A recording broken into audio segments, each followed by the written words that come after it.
ओला electric एक ऐसा नाम जो कुछ समय पहले तक इलेक्ट्रिक रेवोल्यूशन का सिंबल माना जा रहा था, पर अब शेयर बाजार में ओला इलेक्ट्रिक की हालत बिगड़ती नजर आ रही है। आज बाजार खुलते ही ओला इलेक्ट्रिक के शेयर में भूचाल आ गया। शेयर सीधे 10% तक गिर गया और 48 रुपए पर ट्रेड करता दिखा। ये कोई पहली बार नहीं है। 7 अप्रैल को इसने 45 रुपए 55 पैसे का लाइफ टाइम लो भी बना दिया था।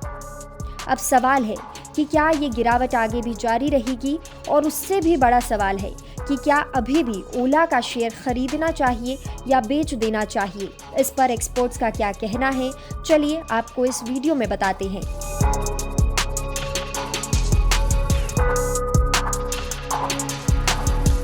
दरअसल ये पूरा मामला जुड़ा है चौथी तिमाही के नतीजे और कंपनी के फ्यूचर गाइडेंस से।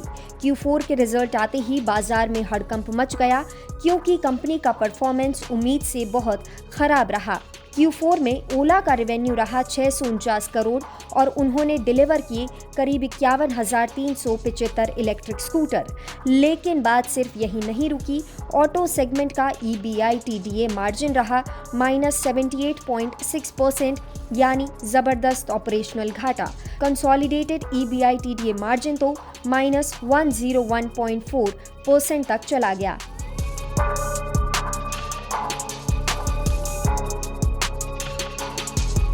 अब जबकि FY25 का डेटा सामने है, कंपनी का टोटल एडजस्टेड रेवेन्यू रहा 4,665 करोड़, डिलीवरी हुई 3,59,000 स्कूटर्स की और ओवरऑल EBITDA मार्जिन रहा -34.6%।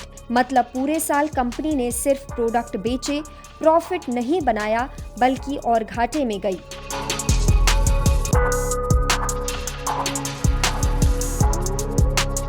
यही वजह है कि घरेलू ब्रोकरेज फर्म कोटक सिक्योरिटीज ने ओला के शेयर को सेल रेटिंग दी है। कोटक का साफ कहना है कि शेयर 30 रुपए तक गिर सकता है, क्योंकि कंपनी का फ्री कैश फ्लो बहुत खराब रहा। FY25 में करीब 35 बिलियन का कैश आउटफ्लो देखा गया था। कंपनी की वॉल्यूम ग्रोथ कम है, कंपटीशन तगड़ा है और वारंटी प्रोविजनिंग ज्यादा हो रही है। इस वजह से कोटक मानता है कि ओला का EBITDA लॉस आगे भी कंटिन्यू कर सकता है।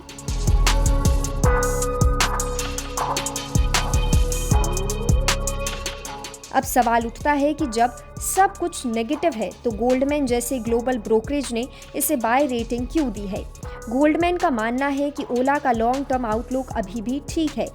मोटरसाइकिल की डिलीवरी शुरू हो चुकी है और मैनेजमेंट की गाइडेंस है कि FY26 की दूसरी तिमाही तक कंपनी EBITDA पर ब्रेक इवन कर सकती है।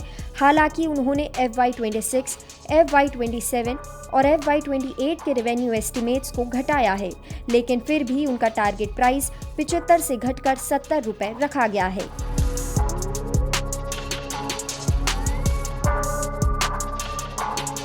ओला ने FY26 के लिए एक एग्रेसिव प्लान भी शेयर किया है। कंपनी का कहना है कि अगर वो हर महीने 25,000 स्कूटर बेच पाए तो ऑटो सेगमेंट EBITDA पॉजिटिव हो जाएगा।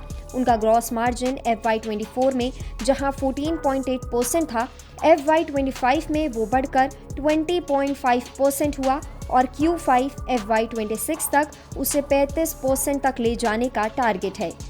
वहीं भारत सेल का प्रोडक्शन अब फाइनल टेस्टिंग फेज में है और FY26 में कमर्शियल रोल आउट की उम्मीद है। तो कुल मिलाकर ओला इलेक्ट्रिक एक ऐसे मोड़ पर खड़ी है जहां से या तो वो टर्न अराउंड कर सकती है या फिर और गहरे घाटे में जा सकती है।